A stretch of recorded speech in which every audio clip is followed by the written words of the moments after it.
Welcome everyone to the last session of the 2020 ULCT League Virtual Annual Convention.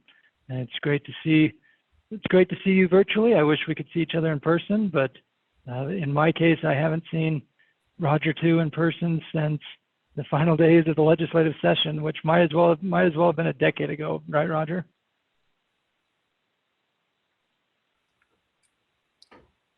He wants to say yes, but there you go. Yeah. If only it could be a decade until the next one.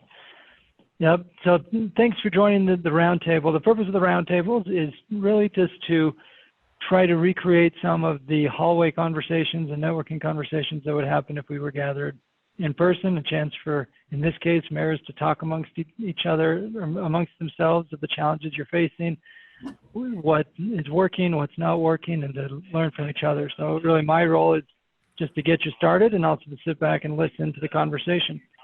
There's no reason for you to go 75 minutes if you only want to go for half an hour. There's also no reason to only go 75 minutes if you want to go for 3 hours. That's really up to you.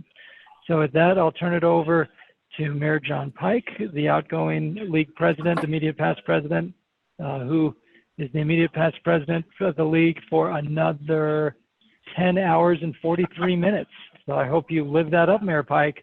And remember, I put you on the spot yesterday about good weather for next spring, so that even if COVID is still a thing, we can do some outdoor programming and socializing in St. George. That sounds good, and I will take you up on that challenge, Cameron. I'm going to have to do everything I can to get my orders in to make sure that that weather is good. It will have to be at least one of those days, right? So, and it is, frankly, it's, my wife asked me last night, she said, "Are you sad that you're going off the league board?" And I said, I actually am. I'm starting to kind of, feel the emotion just a little bit. However, I still get to be involved, of course, and I do that. I was involved for years before being on the board through the Legislative Policy Committee, and I always came to the conferences, and I just have learned so much over the years, and I still. As Mayor Caldwell and I were talking about this event, he and I spent a little bit of time talking about it in the last couple of days. And we just said, we're still, of course, learning stuff every day. So it's not like really this is not a one-way presentation today. In fact, we don't have any slides. We really wanted to use it as a chance for more discussion. Almost more like a council than a presentation or discussion. So, but there were a couple things that I thought of and that Mayor Caldwell and I talked about, and so I'd like to maybe start to kind of get our thoughts going a little bit. Couple things that came to mind. We don't have very many of us on the call, and so as Cameron said, we don't need to drag this out. We'll do this. Don't feel like you're going to offend me or Mayor Caldwell when he gets on. If you say, "Hey, I got to go," believe me, we understand. But let me just offer a couple thoughts, and I'll bet you have all had these same thoughts or similar thoughts. As Mayor Caldwell and I were talking, he was advised, and I'm trying to remember who told him this. It could have been someone in this room, I'm not sure. But, this business is all about relationships. And that is so true. It's, and you've got to be so careful because, as each of you have probably learned, your ally in one issue might be your opponent on another issue. And so we certainly have to be so careful that we build good relationships with each other, with our council members, and across boundaries of, to other cities and towns, and of course to the state and federal elected officials and staffers as well. And that will help us do kind of the next thing that I was talking about, which is I feel this way, especially being 300 miles from the mothership, if you will, from the Capitol. And that is, you've got to be in the room where it happens. You got to be at the table or you'll be on the menu, right? As they say. And so in St. George, I really feel like we've benefited by trying to be in the room where it happens. How many of you have seen Hamilton, the musical? Many of you seen that? Oh man, it's my new favorite. And there's a song, right, Mayor Silvestrini? There's a song called "In the Room Where It Happened." Man, I love that song. And I want to be in the room where it happens, the room where it happens. It's a cool song. You got to go find it. But I totally get that, because if you are not in the room where it happens, it's either going to happen to you, or it's going to happen without you, or you're not going to get the funding, or whatever it may be. You're not going to be considered in that issue, or at least you may not be. Certainly, you won't be adequately represented, and your city loses. So, I think it's good for us as a league. That is one of the reasons why we are better together. The synergy of being the League of Cities or the Wasatch Front Regional Council, or whatever it might be. I think that helps us be in more rooms where decisions are made, and where you can build relationships, build coalitions, and get things done together. Maybe a couple more things. I don't know if you've noticed it, mayors, but when you're in any room as the mayor, it's kind of a weird thing. I don't know if any of you felt this, but especially when I was new, I began to realize whether I deserved it or not, because I occupied the office of mayor. There's a presence that you have if you do it right. There is a respect that comes if you do it right. And also, again, for your city, you really better do it right, at least as best as you can, because, as the mayor, there is just a certain, I think, expectation and level of respect that comes with that calling, if you will, that position. And so you can either use that for good, and you can, fill the room, if you will, with, and I don't mean to say take over, but people will look to you. And I think we have to be aware of that and use that for the good of our cities and towns. And going along with that, that means we'd better be prepared. And again, I think most of you know this. If you've ever not been prepared for a meeting, you realize and you go, oh, crud, this is not going the way I want it to. But you've got to have really done most of the work for, if you want a decision, if you want an item to go any particular way, you better have done your homework, and hopefully so is your staff and council members and others.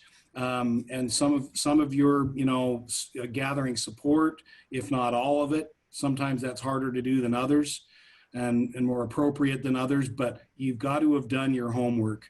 If you go into a meeting on a particular issue that is really big, really important, and you leave it to chance, well, shame on you, shame on us if we do that. You've got to have done your homework. And then maybe just a couple more things, and then we'll just kind of talk.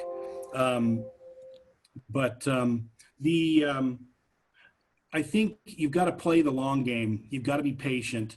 In my case, there are a number of issues that I've been trying to work on, but it takes time. And you've got to do the short screen passes. You can't always do the Hail Marys, if you will. It's not going to work. It's playing the long game. And, involving others is another thing to help you do that. And thanking others will keep them helping you. And kind of one last thing, I view as mayors that we need to take the responsibility of not doing this in a vacuum, not by yourself, but making sure that there's a vision that is set and an agenda that is set, and you help tremendously to do that, to set it, to guide that for your organization, whatever you may be the chair of, but for sure the city. So those are kind of just a few thoughts out there that I thought might get us started.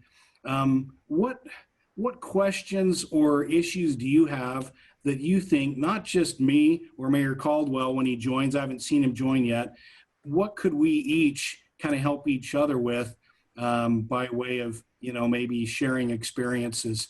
Any thoughts off the top of your heads?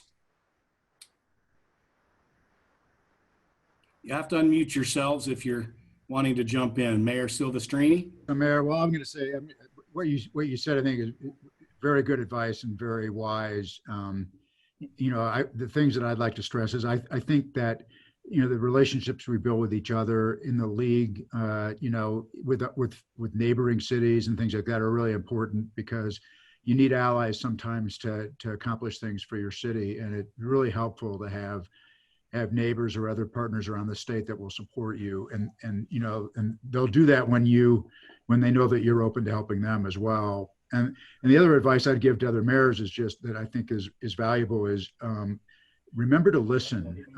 Listening to your council members, listening to your constituents. I mean, sometimes I have a tendency to not always understand what they said at first. I have to think about it. I'm going to make sure that you're actually addressing the concern that they're really concerned about, and you're not presupposing something. But you can learn a lot that way. And I think that when people, whether it's a council member or a constituent, when they know that you're listening to them, and by your asking the questions and things like that, they know that you've heard them. It makes it a lot easier to get stuff done. It makes it, and you come up with better solutions too, because sometimes we don't always know everything. We might think so, but it never ceases to amaze me how much I learn for people that I may initially think they don't know anything about anything, but by listening to them and hearing them, you can at least have a discussion and come to some kind of solution that works for the most number of people, right? Exactly. That's right on. I'm really glad that you hit the listening. That's an omission I made. It's key to everything we do. So this is Mayor Wilkson from Centerville. So I remember early on when I was first mayor, this was January of 2018, and Mayor Pike may or may not remember this, but we had a city manager, been here 23, 27 years. I know that Mayor Pike had the same 30 plus years down where he was at. Yep. Longtime city manager, done a great job. I called up Mayor Pike, and never even met him at that point in time. Didn't even have a cell phone, just called the city offices in St. George. And there is something to be said about how we look out for each other. And I said, tell him it's Mayor Wilkinson from Centerville. And he calls me back, pretty quick. And we had a nice hour-long discussion about how they went through their process of replacing their city manager, because I felt that it was one of the most important things that I would do during the term in office with the form of government that we have and the city manager. I've loved that. And we have that here in Davis County as well, too. Our cities are so small, and, bordering on my boundaries, I have Farmington, West Bountiful, Woods Cross, and they're so small. In fact, I just came for our lunch meeting. I was with the mayors, and we were meeting the congressional candidate, Blake Moore, who was running, because we have so much that we combine in doing that. If we don't reach out to each other and help each other, and I'm sure any of these mayors here on this meeting, I haven't reached out to any of the rest of you yet, but I could, and the advice and the help I would get, I mean, I found that tremendous. And here I am in my third year, and I still find that institutional knowledge incredible. So well said, Mayor. And I remember that conversation, and almost as importantly, I remember the message that I got, to call you. And it is true, we all get a lot of calls. If I get a call from a mayor I really try to jump on it because I know there must be something important going on. And all of our calls are important, but I think that's true. It's a great, company, if you will, that we're a part of, a great fraternity, sorority. It's a great company we're a part of, and I think we should help each other. Some of my best friends now, maybe they are my best friends as I think about it. They're mayors and council members that I've met and worked with in the league or in Washington and Iron counties, where I spend the bulk of my time. So, and it's for those kinds of reasons. They understand, right? We understand each other, even though our issues might be somewhat different. They've got a lot of common threads, and so it's our politics might be different, but we still have potholes. We still have, water and sewage issues and streets issues, and we still have issues trying to, work collaboratively with our neighboring cities and deal with NIMBYism, for example. We have some of those same issues. So, great comments. Any thoughts? Any other thoughts, Mayor Burton? I've got a couple of ideas. I think when I came in the same time as Mayor Wilkson on that same election, I believe in Salt Lake County, there were either 9 or 11 new mayors on that same election. Boy, talk about a bunch of neophytes trying to figure out what's going on. Mm-hmm. We were really thankful, and Mayor Silvestrini, and I see Mayor Bigelow's listening in, Cameron Deal, and the whole Utah League of Cities and Towns right there, Johnny on the spot, to answer questions and take us by the hand. And we're grateful for that brotherhood, sisterhood that helped us all along. We've stumbled a few times. We've been able to steady our neighboring cities a little bit and grow together, and it's been a wonderful experience thus far in my third year. Thank you all. Thank you, Mayor. Nice to honor Mayor Seguini today, by the way, and you did a great job. Thank you, Mayor Hale. That was truly an honor, truly. Yeah, Juan, speaking about a person who was a mentor to a lot of people and just an exemplar of what a good mayor does. She was a terrific mayor and a good person. She was. It's incredible the length of time she served, as a council member and a mayor. And I was happy to get to serve with her as well. She's just a wonderful person. Other thoughts? Mayor, this is Mayor Mann. Oh, yeah. Go ahead, Mayor Mann. One thing, listening is really important. One thing our city's done for the last 5 years is done an annual city survey. And for whatever reason, we get about 25% of households that respond, which is pretty high. And that gives us enough data that when we have an issue where, like, we needed to raise funds for roads, and the previous councils had tried 2 different times to do taxes or fees, and they got referendum both times. And by the third time we did it, we'd done a city survey, and we had close to 80% support in the community to fix the roads. And so when the referendum people came again, they actually didn't even bother. They did file for it, but we reviewed with them what we had done. We had community meetings, but we had survey data. And when they saw what percentage of people supported it, they didn't even try and collect signatures. So surveys can help you on big issues where a lot of residents are quiet and you have the loud few that can sway policy. So that can give you the ammunition to, in a really civil way, just say, look, this is what people are wanting and think we need to do. Great point. I really like what Mayor Mann says there. I was thinking of our park that we just finished on the south end of town remodeled, and those surveys from residents of what they wanted in the parks was so critical, because he brought up an interesting point. There's the vocal minority, and some of the times that silent majority isn't heard. So those surveys, they will respond to that. Many people get busy, but many people just get nervous about responding as well too. And so I will second what you said there, Mayor Man. I mean, I think that's pretty critical, that type of thing. So I'm curious, since you brought that up, mayors, how many of you have used surveys recently on any given issue? Mayor Niehaus, Mayor Silvestrini, so that's Moab and Mill Creek, Mayor Hale in Midvale, Mayor Burton, you've used them out in West Jordan.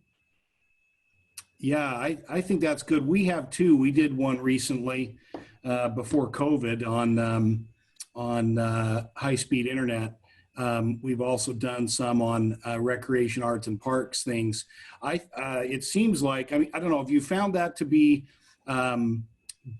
expensive, or, I mean, obviously, I think it's worth it, but have you found good ways to do that where they can be accurate, you know, statistically significant surveys and affordable for your city?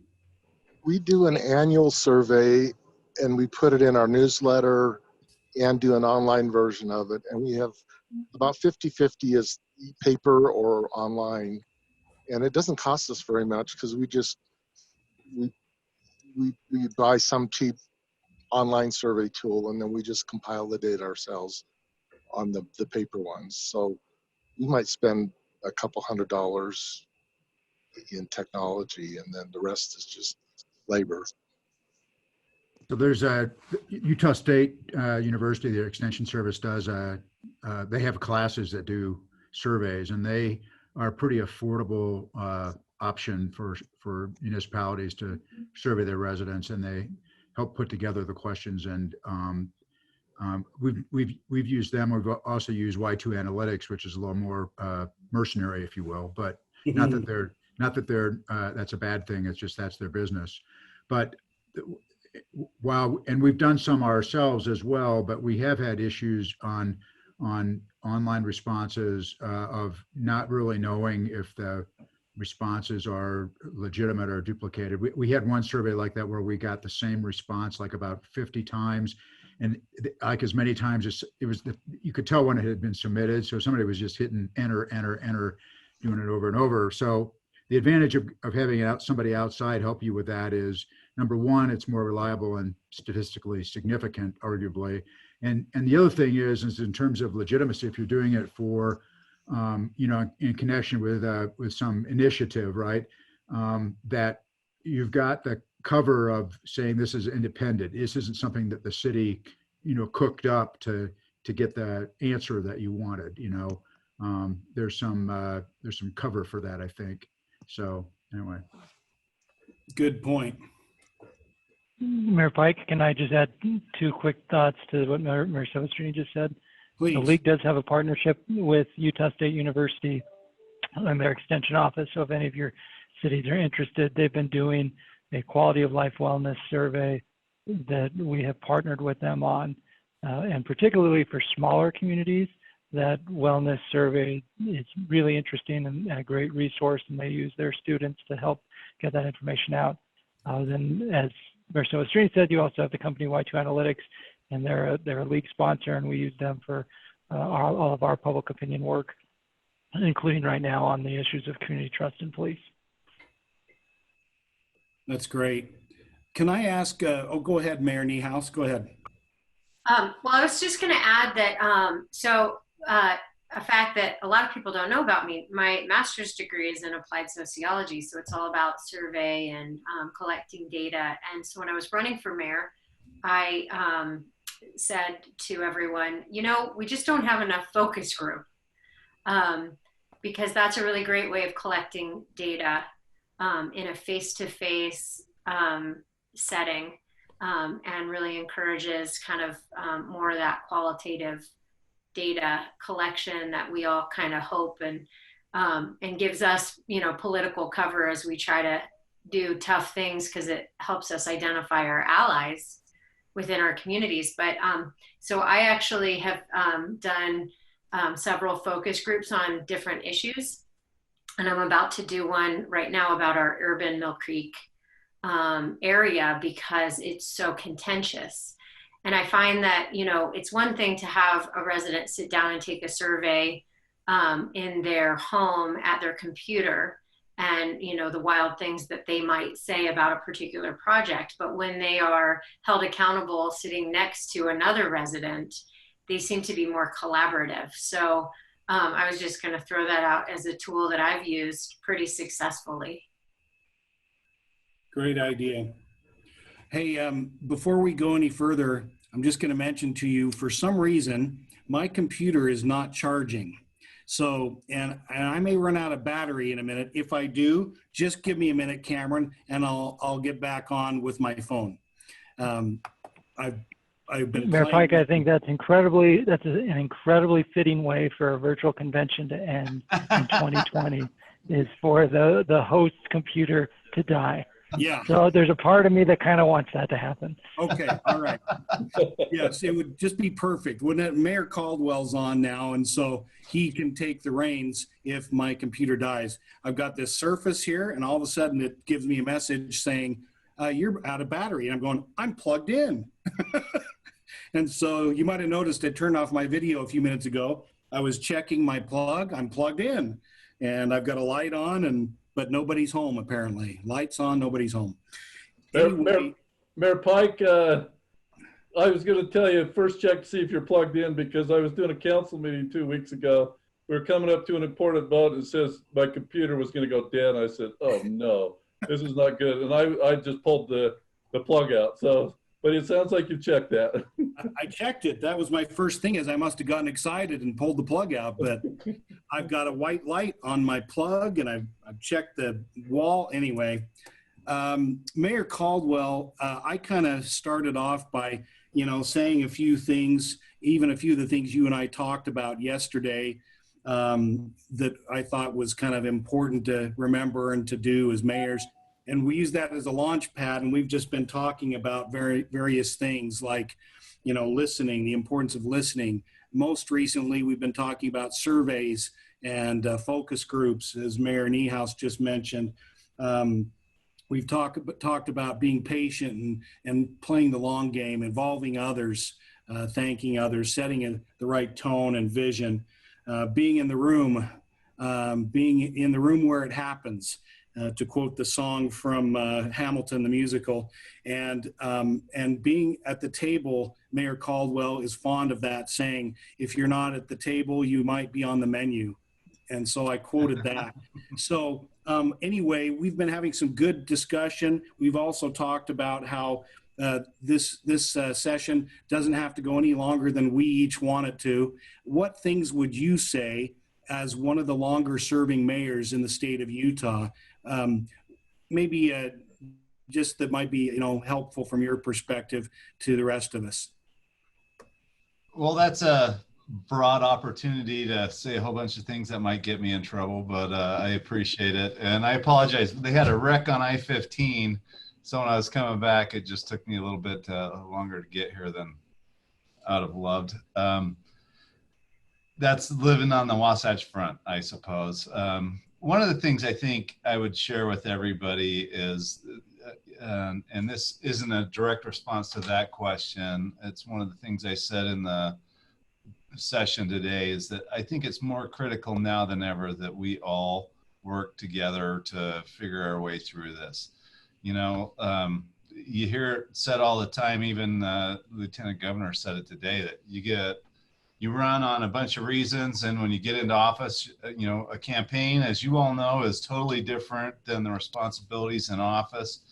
And I think it's in this time we have right now, more important than ever that we find common ground and we double down on common ground. I think the league's done a great job of that. I think the leadership of the league, John, you included, you and Mike, have done a great job of transitioning us through what was kind of a bare knuckle MMA style kind of approach to the legislature to now we're being way more collaborative and trying to find ways we can be more positive with each other and figure that out and stand each other up. I don't think there's a person on this, a person elected to mayor anywhere that is feeling overly comfortable in their jobs in certainly the last year. This has been crazy. So, I think the opportunity to get together, talk about things, link arms a little bit and figure out ways we can help to support each other is really, really important. I talked to Tom Ross today at the league. The social unrest piece is really terrifying to a lot of people, me included, and finding ways we can support our law enforcement, public safety, and those that have the hardest jobs among us, I think is really important. And we need to have reasonable conversations. We need to find places to meet in the middle, not to respond emotionally to the polars and the extremes that come through. I mean, that's 10% of the conversation, on those really extreme ends of that. The majority of Utahns and the people that we serve are in the middle of that somewhere. And so finding ways we can take the temperature down, have reasonable dialogue is something that I really want to see happen. And I'm really concerned about in light of an election in 2 months. And, I've heard we have a vice presidential debate in 2 weeks, and they're expecting 3,000 people from around the nation to come show up and either protest or not, or do whatever. We need to be in a place where the league can help give support and help come into those kinds of really intense situations, knowing that we each have each other's back and we're not looking to point fingers at the end of the day. That's what's keeping me up at night right now. Some great points, Mayor. I especially like the development that the protests are moving to the mayor's houses, right? Looking forward to that. Hey, the high school like to fight guy in me actually would like some protesters to show up at the door. But I was going to say, if we're going to go back to MMA, I want you on our team. Yeah, exactly. Appreciate the confidence. It doesn't mean I have any skills. It just means I probably have some anger issues. So related to several of these topics, one of the things I was curious about, how do you all, I'd love to hear some different examples of how you communicate with your constituents. I find that it's with social media, you'd think, well, gosh, it's easy. Just hop on Facebook or Twitter. But I found that, I don't know how y'all found, but it can get pretty toxic. And I'm not necessarily real fond of that, although we try to do that, even on something that seems to be very, what's the word? What's the word? Confrontational. Yeah, no, I agree. Yeah, but then it turns, or someone just says something totally separate and brings it up, and then it takes over your thread, if you will. So I'm curious how you reach out to your constituencies in a day when, in a way, we have more ability than ever. But if you're trying to get the word out, or, again, we talked about surveys and focus groups a bit, but what do you do? Do you have, do you have an effective, email listing or text, database? Do you have newsletters that you mail or email? I'm just curious, in a day where we have so many options, what do you do? So I'll take that first, John. I started out, actually when I was running for mayor, trying to do a weekly newsletter to campaign, basically. And I built the list there from everybody that I campaigned on and as many people in Mill Creek as I could find. I just continued doing that after I was elected. It's actually now our city electronic newsletter. And I was fortunate to have the people that were running against me contribute their email list to that list as well. So we build it up. So we've got about 8,000 email addresses in a city of 60,000 people. That's not perfect, and we encourage people to sign up for that, but we still do that once a week. And I have the opportunity to write the lead article on that. And then we put in a bunch of other information that's, topical about our city and about the pandemic and all that. And then we publicize our city council and planning commission agendas that way. So in our community council meeting dates. So, every week we're communicating that way. And that newsletter does get posted on social media, and we do get some pushback on some things. And I let staff respond to that to the extent that we even do. Because I can't really get involved in those discussions like Mayor Pike, like you talked about. But that's been effective for us, and I think our residents have liked it because we're communicating with them on a regular basis and trying to, bring up everything that's going on. But it really does give me a platform to, to talk about things that are happening in the city, or just, provide information about things. We had that hurricane windstorm, and we spent a lot of time talking to our residents about the things that the city was doing to help, and how, and soliciting volunteers to help and getting them, telling them where the collection spot that we set up was. And we cleaned up our city pretty much. As I drive around, we did a pretty good job on that in 2 weeks with help of our residents as a result of that vehicle. So that's what I do. We do a printed newsletter too, about bi-monthly, about 6 times a year. That's a lot more expensive than the email, right? And but we do both of those things because I know we don't reach everybody in the email, but the email reaches a lot of people. And between that and then spreading it on social media, I think we're getting our word out. So Mayor Silvestrini, do you mail out that hard copy when you do it? Do you mail it?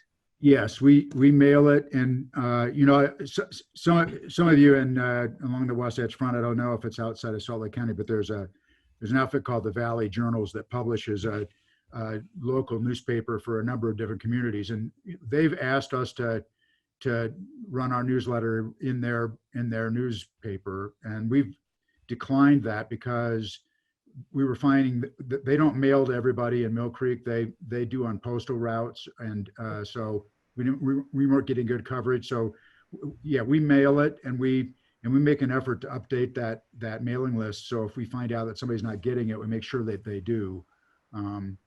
So yeah, that's great. Do any of you use like your utility bill, system to put messages or a newsletter in occasionally? Do any of you do that, Mayor Caldwell? We do that every month.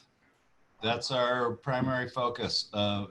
We mail to 24,000 mailboxes for our utility bills, and we put all the city's goings-ons and what's coming up and what to expect. And we find that's a lot more effective than social media.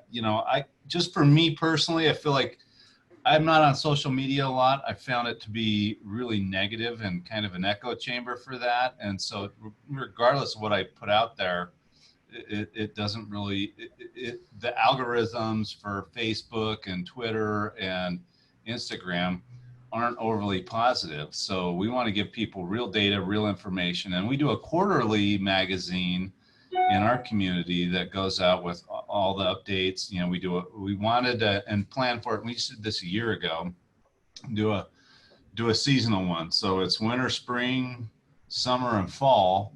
And we give everybody an opportunity to put all their events in that. It's paid for by advertisers and a few other things, but it's a chance for our voice to be out there and for us to give our community updates on what's going on. With 90,000 residents in Ogden, it's impossible to think anything you put out there would hit everybody. We had just a little while ago the sesquicentennial, the 150-year anniversary of the meeting of the rails up here, and the state spent $1.5 million on the advertising campaign for that and getting people involved and really working to put the community first and let everybody have an opportunity to do it. And I can't tell you how many people said, whoa, I had no idea this was going on. Where was that communicated? And we were like, there's no way you're going to get to everybody.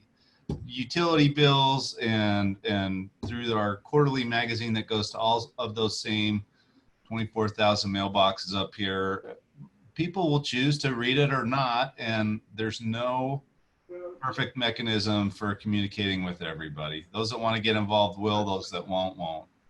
Mayor Caldwell, I have a follow-up question for you. We also send a newsletter with our monthly utility bill, and we know that, like you said, those who choose to read it, and there will be those who don't, and there are those who don't even open their bill because it's paid electronically.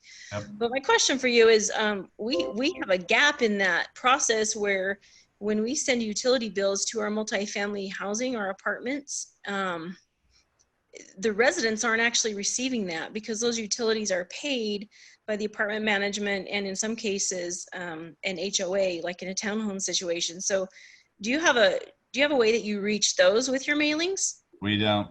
We're in the same exact boat. So whatever the ownership is on file, that's where that goes, and they can choose to push that along or not.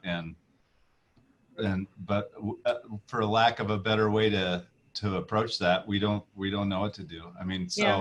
It helps us to go to the council and say, we're trying to communicate through the utility bills. We do this quarterly mailing. We do it on our social media. So if people are interested, we have an Ogden City web page and a CED web page and an Ogden Events web page. But I personally don't put a whole lot on my social media because I've just found it to be the same echo chamber of 50 to 100 people, and the way social media works, it's just not very effective. So it's an interesting dynamic for sure. We use our social media a lot, and maybe the other mayors deal with this. I love it when we get engagement on our social media platforms, and I even welcome the negativity. It gives me an opportunity to answer those questions. And I just had an engagement last night where someone was complaining about something, and I ended up getting him to volunteer in the city in 2 different ways because we were just communicating back and forth. The problem that I have is whenever we put anything on social media, it gets shared to these community pages where we aren't a part of those, and they're not policed by the city. And our attorney has encouraged elected officials to stay off those pages. They don't always do that. And it's really difficult when you want the traffic to come to your official pages and you have even elected officials who are engaging on other pages. And that negativity is not kept in check. There's negativity on our official page, and we're able to kind of keep that in check. And sometimes it's with humor, sometimes it's with information, sometimes it's with a personal outreach and saying, give me a call and let's talk about this. But I don't know if any of you can offer any advice as to how to, number one, keep the traffic on your official social media pages, and number 2, keep your elected officials off those non-official pages. What do you say, Mayor Niehaus? Well, I was going to say, good luck to all of us. And I think that what I'm realizing too is that there's this generational shift that's happening. So at least in Moab, we've been mostly families and kids up until 10 years ago. Now we've got this emerging 20-year-old population and a growing retirement population. And so communication is becoming more and more difficult because of our diversity and age in the community. But I would say, I've been yelled at by the 20-year-olds saying, why aren't you engaging with me on Facebook? And I say, I'm not engaging with anybody. I'm an equal opportunity disengager of social media. We'll make posts, but we try not to respond, with the exception that my police chief we have a separate Facebook page for our police department. And they will respond right away to comments, and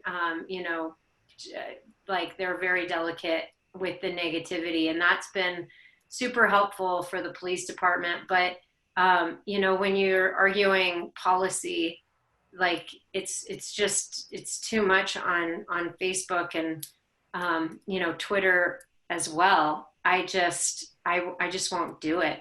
And so then I say to the 20-year-old, call me, come to City Hall and sit with me on the front lawn. And that answer is the same, whether you're 20, 30, 40, 50, 60, 70, unless you can't make it to City Hall. And I think that, I don't know, has been helpful, but I think that the negativity and rhetoric is not something that we can really solve for. We just have to listen to our lawyers. Do any of you have social media policies that you've adopted? Oh, we have, and I couldn't tell you what they are. We've asked our city council to stay off private web pages. I have an outstanding PIO, and I turn all of that stuff over to her. I do write a monthly article for the Valley Journal, Midvale Journal, and that goes out. I have about 10 to 15 days prior to the end of the month to get it written, and I even have my PIO go through that and comb through it to get stuff out that create controversy the wrong way. And so I've left that social interface almost exclusively to my PIO. I do take phone calls. I do get emails. I respond to them if they're centrist. If they're extremist, again, I just forward those over to the PIO and have her answer, because she's answering them all the time, and I don't have to redesign a response. She's got good responses to it all. That's how we deal with it. That's great. We have one that I'm hoping to get on our agenda on our first meeting in October that was written by, well, it was stolen from another city, but rewritten by one of our attorneys, and I hope that it will help. I think the problem is that self-policing, really. So if a council member chooses to engage, it's really up to the other council members to say, hey, knock it off. You're violating our own policy. But I think some of them would welcome that. It's as far as the community pages go, it's been really damaging in my city, and I know that there might be some of you who know the other elected officials in my city. So I appreciate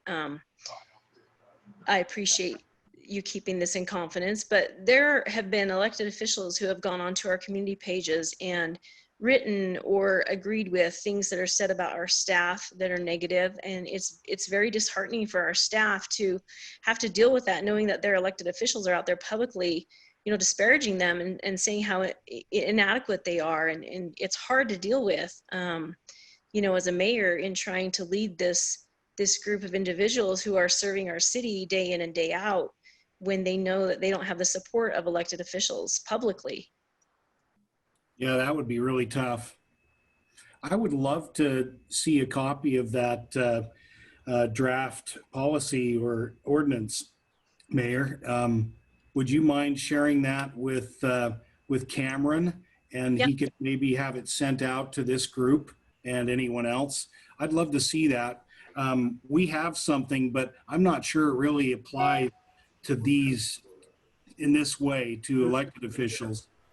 And it's interesting because I've been very active, especially our town, for whatever, is very active on Facebook.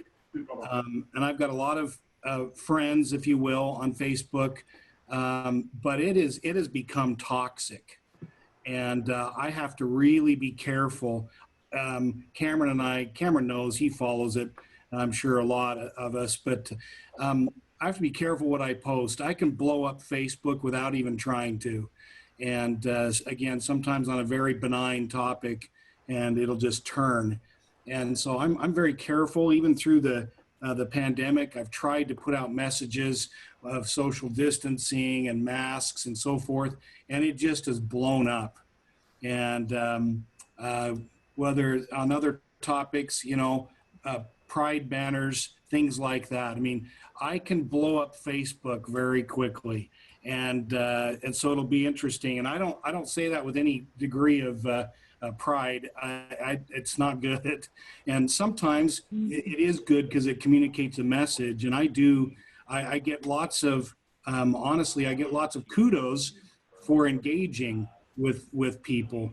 But I honestly am not sure, other than in a few cases, as one of you just described, I'm not sure I've ever changed anybody's mind on Facebook. I might have enlightened somebody on a particular issue, maybe a project, or and gotten someone to call me or come in and meet, and those kinds of things. I can't remember which of you said that. Sharon, you might have said that. But it's in most cases, I'm finding it's polarized. I've got people on this side and people on this side. And even though most of the people are in the middle, they're not the ones that are commenting usually. And so I just think one way or another, and we're trying to do more with our pages. We have several pages, Facebook pages on our in our city. Police has one, Parks and Rec has one,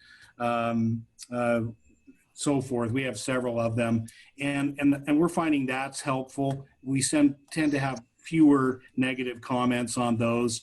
But I will say this: our council is very persuaded, if you will. They pay a lot of attention to social media, and I think it's the new version of public clamor, and we have to be careful on that, how much attention you pay to. It's sometimes the same 20 people, and you've got to be careful, that if you're going to listen, as we all want to do, that you're listening truly to all the voices. And that's why I love some of the ideas that you've all shared in terms of how you communicate. I think you can't over communicate. Mayor Niehaus. Well, I've got a question actually. So Mayor Mike, everybody talks about how Ogden had this amazing vision process, and I hear, other cities have gone through some visioning, and for whatever reason, this pandemic has made Moab extra fierce about wanting to go through a visioning process. We're super little. We're a city of 5,000, a valley of 10,000, but we service over, up to 5 million people a year.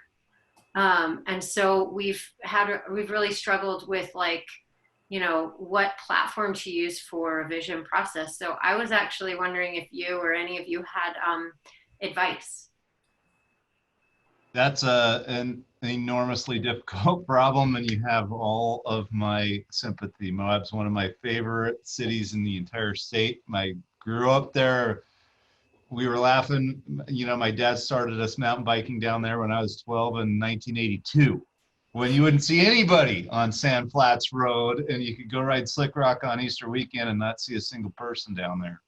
And so I'm highly protective of Moab as well, because that was a big part of my growing up. It's a tough thing. What we did is we prioritized. We got a whole bunch of money, knowing that we're growing and there's a lot going on in Ogden right now, and hired some of the right people to come in and do it. When we just and to facilitate some of those public meetings. Like to just have your staff do it when they don't have the experience and don't know how to deal with high emotion, and to create an environment where people are safe to speak. It's really interesting. You have a lot of transient room tax and other tourism related funding. I don't know what your restrictions are for using some of that, but we hired Design Workshop out of Colorado, and we spent, I think, $300,000 in 2 years with public engagement. That wasn't from we had our city council involved, I was involved, our economic development department was involved, but they created the process and the format where people could come in and be directed. They put guardrails on it so you wouldn't be totally driven off track by no growth. We want nothing else to happen here. Nobody can come into our community and change this at all.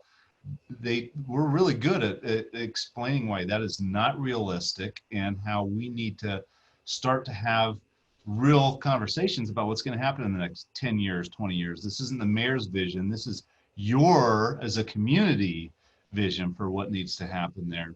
And that professional help was invaluable. We couldn't have done that on our own. People don't trust, even though they trust local electeds more than they trust state or the legislative people, to go through. We almost had a meeting a month for, as I said, 18 months to, if you're interested, come in. And after this 18 months, when we presented our Make Ogden program and plan, master plan to everybody, everybody had an opportunity to participate. If they chose not to, they couldn't say a whole lot about it. And we weren't overly overwhelmed by that. And the city council knew that. They had their opportunities to get in and participate.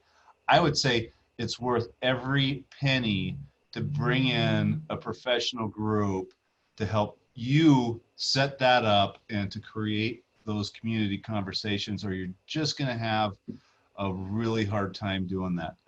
You know, one of the most enlightening things I had in one of our WACOG meetings was we were talking about economic development, and RDAs and CRAs and why it matters. And I had his name was Mayor Higley at the time, was one of the mayors of a small town and Weaver County here. And he said, you know, leaned over and talked to me, what you guys are talking about, we've got 4 full-time employees, sewer, water, a comptroller, and then our city manager. I have no idea what you guys are talking about. I have no clue. I got 4 full-time employees. You've got 700 plus in Ogden City. And so I kind of took a step back and thought, yeah, that is really, really hard for smaller communities that don't have bigger staffs and everything else. And I think it's absolutely worth the investment to hire a group like that to come in and give you guys some experience on that. And I saw that Andrew just texted to everyone, UDOT has technical planning assistant grants that could help fund Moab visioning, similar to what WFRC has on the Wasatch Front. There are organizations that are really good at that. And I don't think you need to feel it's on you to go explore that and come up with some great idea and figure that out. You don't have the staff for that. You don't have the experience for that.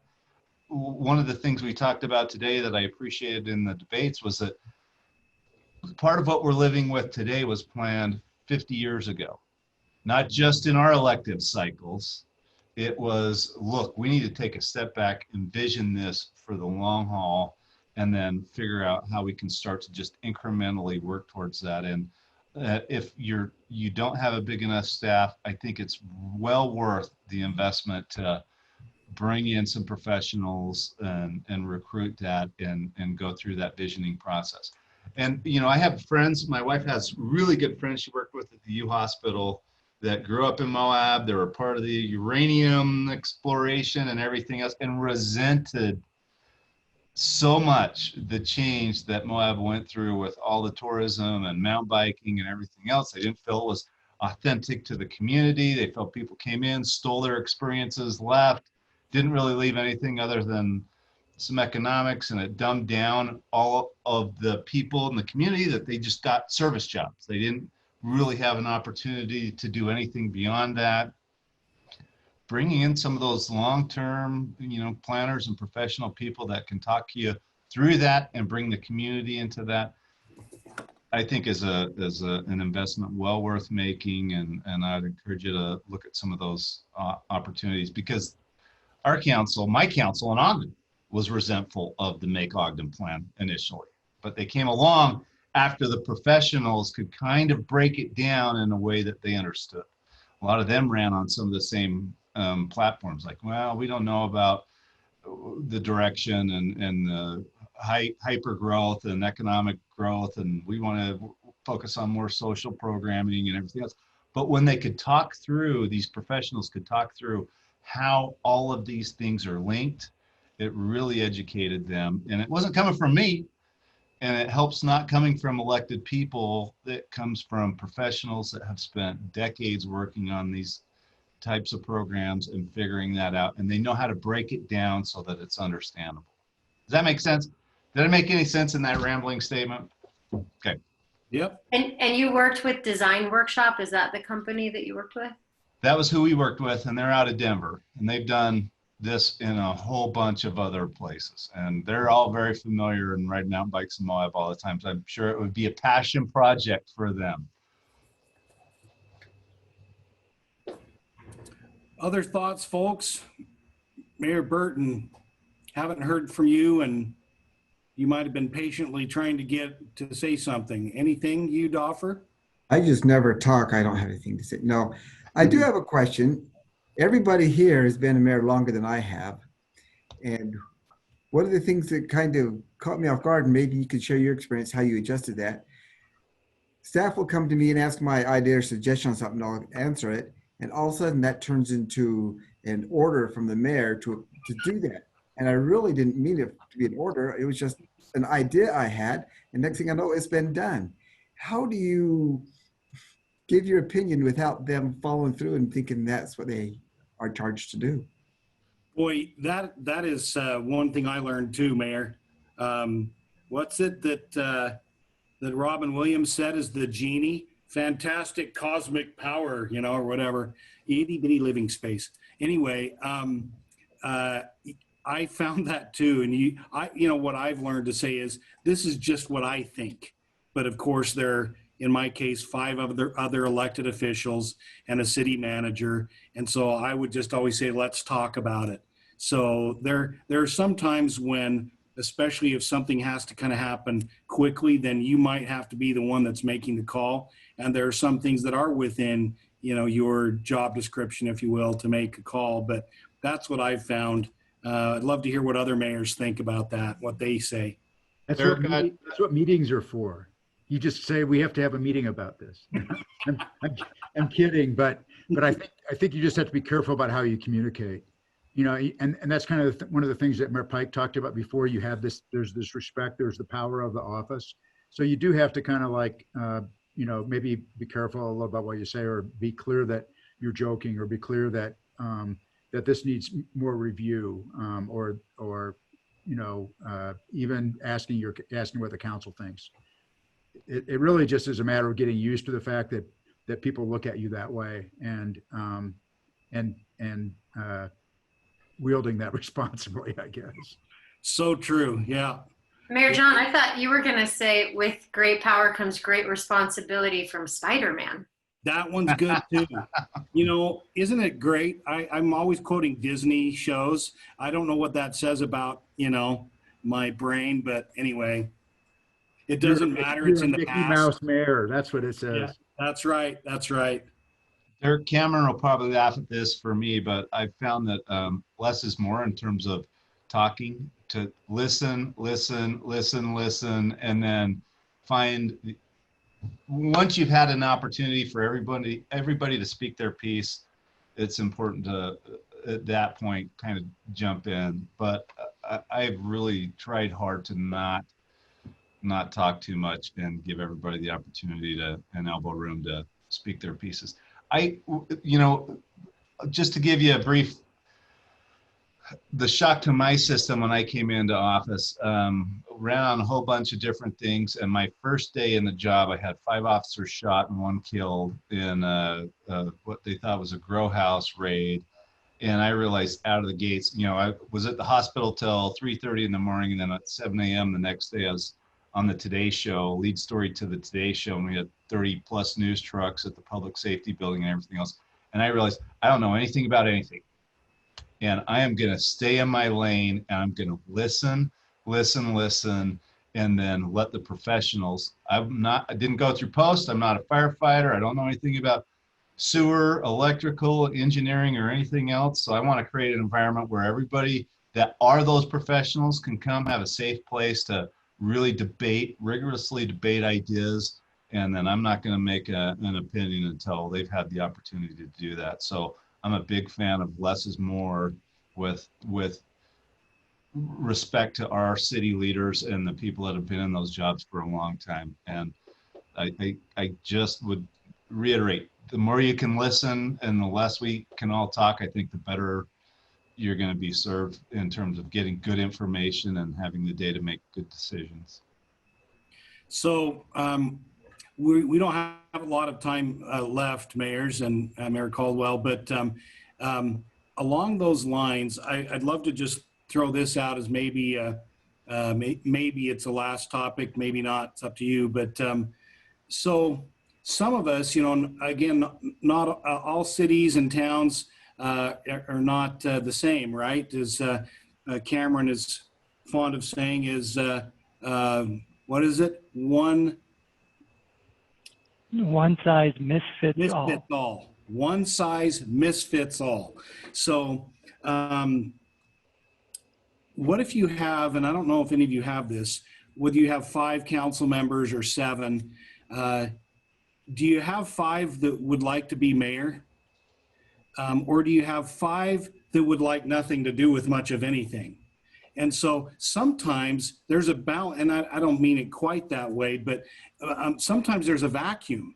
Sometimes there's a leadership vacuum, and you know, they're looking to you as the mayor. Hey, Mayor Caldwell, you've been the mayor, you're in your 3rd term. You know, you tell us, you know, so there's, and I know you can't totally do that, but, and it is interesting, sometimes in a certain room, they're looking to me, you know, even other mayors, sometimes they're looking at me, and I'm going, holy crap, why are they looking at me? So I'm looking to you. Yeah. So my wife said to me just a few days ago, I don't think you realize the presence that you occupy in a room. And I'm going, oh crap, I don't like to hear that, you know, but I think all of us, that is what I started with saying today, folks, is there is a role that we're trying to fill here, but what have you done to balance what's just been said? And Mayor Silvestrini started with it by saying, we've got to listen. And Mayor Caldwell just said, listen, listen, listen, you know, more than we talk. So how do you balance those things if you have council either that you think might be going down a direction you don't think is good, appropriate, safe, whatever it might be, or if you have maybe worse, some council members that just aren't very engaged? How do you deal with that as in the seat, in the chair that you occupy? I'll take a stab at that. I think it goes back to something that you said earlier, John, which is, you know, we have to be prepared. We have to be masters of the information that comes in front of us. And if we, you know, demonstrate, even from the dais, if we demonstrate, you know, effectively mastery of the issue that's before us, I think that you gain the respect of your council members, and they may follow your leadership on things. You know, there's no guarantee that works every time. And obviously there will be disagreements among council members about the right course of action. But I think that preparation, together with, you know, even, I mean, taking a special effort to respect your council members and to listen to them, you know, helps to forge consensus. And so even when you disagree, if you respect each other, you work toward some middle ground and some solution. And I think if you show that mastery and that respect for the council members, that you have outsized influence, and you can do what Mayor Burton is worried about is making the decision, right?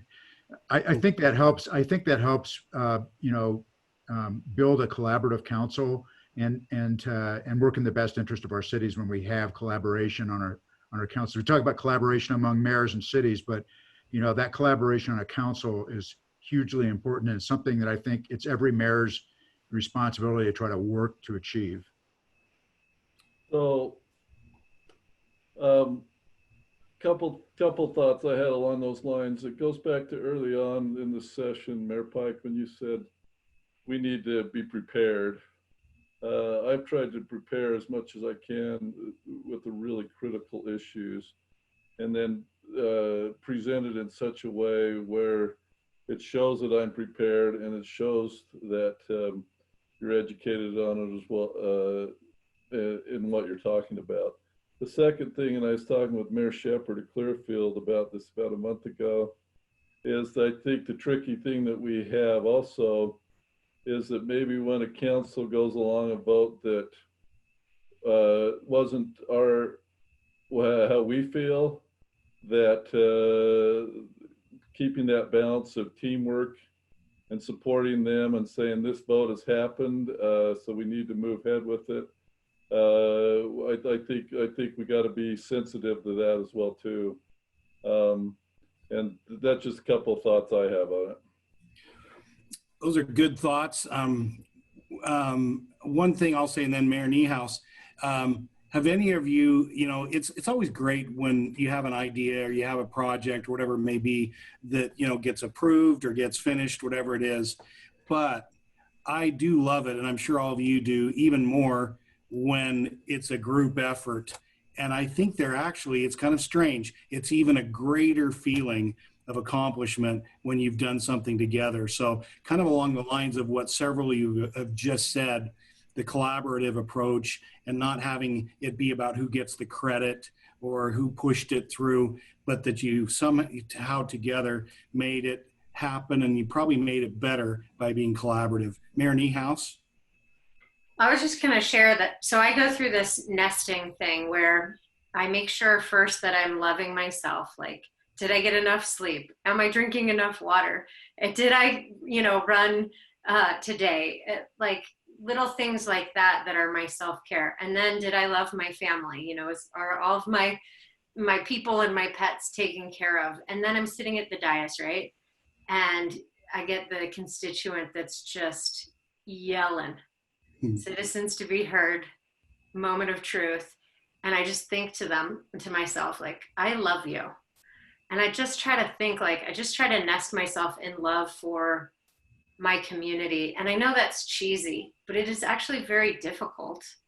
And I do find that if I've taken the first two steps of taking care of myself and my family, that it's actually a pretty easy place to be in. And so with all the social unrest, whether it's, officers or protesters or anyone in the middle, I've found that that I got to just kind of settle myself back in that love nest. It's so cheesy, but it works for me. Not cheesy. That's awesome. That's fantastic. Yeah. I'd say for us in Ogden, what we've really worked hard to do is I'm not as smart as Silver Strings. I have mastery of no issues, but our team does. And so that's what I've tried to make sure happens, is that it's not me presenting my opinion, which is a mile wide and an inch deep in this, but we have really good department directors that have studied these issues. They're the ones that go build the trust and work that out. They know at the end of the day, I'm very supportive of our staff. And if there's an issue there or there are big mistakes, then, I'll take the responsibility to go do that. But those are their departments, and they own those departments and their employees and mistakes. And so putting them up and giving them responsibility of having that conversation and presenting to the council with the full knowledge that I'm very supportive of it has been important to me, because I think we make poor decisions when they're emotional and political. When our guys get up, our professionals get up and present the facts, and here's what we've done, here's how we've studied this, here's our recommendation, then I find that our council they have a real hard time trying to politicize it or getting emotionally involved in that. And that's been one of the things I've tried hard to do in my terms here. So I completely support that outlook, Mayor Mike. That's the best way to do it in my city also. We're paying them good money. They've got to be able to defend their position and their salary. And they're asking us to make major investments. They have to have their arguments articulated and researched. And it also helps to give them all the credit as well. I try not to take any credit for any of that, try to stand them up, and they appreciate that. And that's just how I've found it to work best in our community. But I'm in a different form of government. I'm in a strong mayor format, so the administrative side of it's all on us. And it's a little bit different for people that are in different forms of government, where you kind of move through the city council. And I understand that, we're only one of 5 strong mayor formats. So it's critical that our employees lead out on that, because they know at the end of the day, being the strong mayor in that, there are things I can do, but I've never swung that hammer or carried that bat. Mayor Caldwell, if I might, I agree with what you're saying. Sometimes my council will oppose what the staff is saying, and I think it looks really bad when that happens from the dais. I've been trying to get those things to happen prior to the meeting, so if there is a disconnect, they can address it earlier. So we look united upon the dais. How do you do that in your city? So we have a council staff that tries to work through any issues that come up before it gets to the dais. And sometimes it works, sometimes it doesn't. What we've found, honestly, Dirk, is that when some of those council members kind of go out on the ledge a little bit and make a political position, they've almost 100% of the time regretted not having done the pick and shovel work to get comfortable with their decision. They get emotionally baited by public comment and feel like they need to respond. And we've got one that spent a year and a half still trying to rebuild the relationship with the police department because he got emotionally baited by a public comment about police, and he has regretted it ever since. And so sometimes you can't help people from themselves, but we have a council staff and then an administration that tries hard. We put the council calendar out well in advance. They ask for public comment. The staff members that help our city council members try to give them a heads up on what may or may not be coming. But we're a fairly large city, and in some smaller cities, you just don't have that. We spend a lot of money. There's a lot of resources that go into that, but it doesn't always work. You know, our administration before me, Cam might laugh when I say this, but they didn't have any interest in tempering some of those tempers before we went into the council chambers. They enjoyed getting it fiery and you know, it was like an MMA match, and they didn't want to have common ground before they went in and made emotional decisions. It just depends on, you know, your own personalities and the personalities you have on your staff. Let me ask you one more question, if I may, because sometimes when the staff and the council's at different odds, after it's over, I'll talk to the staff, and I'll tell them, thank you. I agree with you. You did your job just fine. Don't take that personally from such and such council member. My question is, should I stand up during the meeting to back that staff? But the reason I'm hesitant to that, I don't want to look like it's between the council and the mayor and create a illusion that we're opposing each other. So I try to wait and do it after the meeting. I've always done that. I've always backed my staff publicly. If I believe in them, I've backed them publicly. I will not I won't get emotionally baited with that. But that's because I've worked with my staff now for almost 9 years, and I really believe in the decisions they're making and presenting. Some people can disagree with that, or a council member might be making a political position to disagree with that, but I always go out of my way to publicly back my staff. And if that comes at a political cost with the council member, I won't lose any sleep over that at all, because I know what my staff is working on. I mean, most of them work 40 to 60 hours a week. They're professionals in their arena. They're doing everything that they know and have been trained to do. And a lot of the council members come in for one meeting a week, haven't even read their packet, and have no idea what we're talking about, but make an emotional argument. And I'm like, nope, I will go on the sword for my staffers all day, every day before I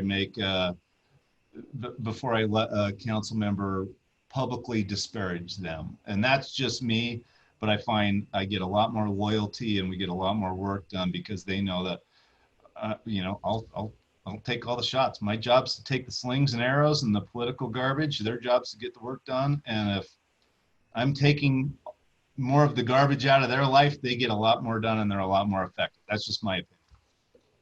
Well, Mayor Burton, I try and not embarrass any council member or staff person in public. I mean, if you need to talk with them privately, talk with them privately. I think that it's important that we also, from each of our staff and each of our council members, recognize the background and the strengths that each person brings, and listen to those strengths in making your decision. I was grateful 2 weeks ago when we had the windstorm, which some of you, many of you went through as well too, but generally those just hit Centerville and Farmington pretty hard. And it was similar to 2011. I was grateful to have the institutional knowledge of our police chief, our public works director, our parks and rec director, because I wasn't mayor then in 2011, our last big one. I lived here. And then our city manager was new to the area. And I was so grateful to have that institutional knowledge and to be able to rely on that institute knowledge in making decisions. So I strive my best to recognize each person and what strength they have, and rely on that strength they have, because they know what they're talking about in that area. Well, thank you for those comments. I think those are right on.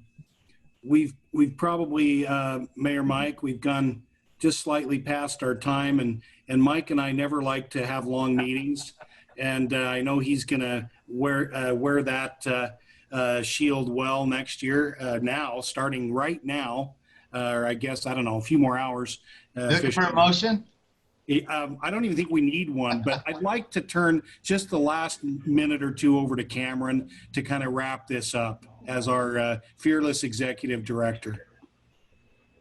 Thank you, Mayor Pike, and this has been a phenomenal conversation. So thank you for letting me be a fly on the wall. I don't think there's ever been a more difficult time to be an elected official in Utah than 2020. And I wanted to applaud all of you for your willingness to serve, for your willingness to sacrifice time with your family, sacrifice sleep, sacrifice quality of life in some cases, so you can make a positive difference in our communities. And I thank you for the service and the contributions you're making all over the state. Just on this call alone, we have Midvale, Mill Creek, Centerville, St. George, Moab, Ogden, West Jordan, West Haven, West Valley. And there are other Wests in the state, but boom, those three there, Morgan, Highland, and Eagle Mountain. And even though you're all unique communities, you could probably have this conversation for several more hours about all the challenges that you share in common. And hopefully we as a league can help you, we can help the helpers so that you can serve your communities and make a positive difference, because the decisions Mayor Burton and Mayor Bigelow that you're making today are going to impact the future of the west side of the Salt Lake Valley for the rest of my lifetime. Mayor Westmoreland, my sister-in-law lives in Eagle Mountain. The decisions you're making today are generational decisions. Mayor Niehaus, you are Utah's playground.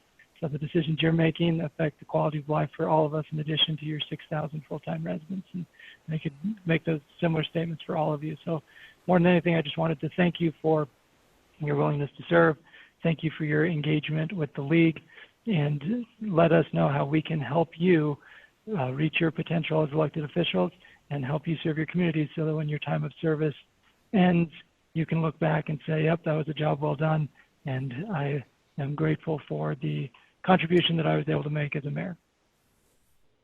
Thank you, Cameron. Well said. We can all look back at that if we don't read the public comments on social media.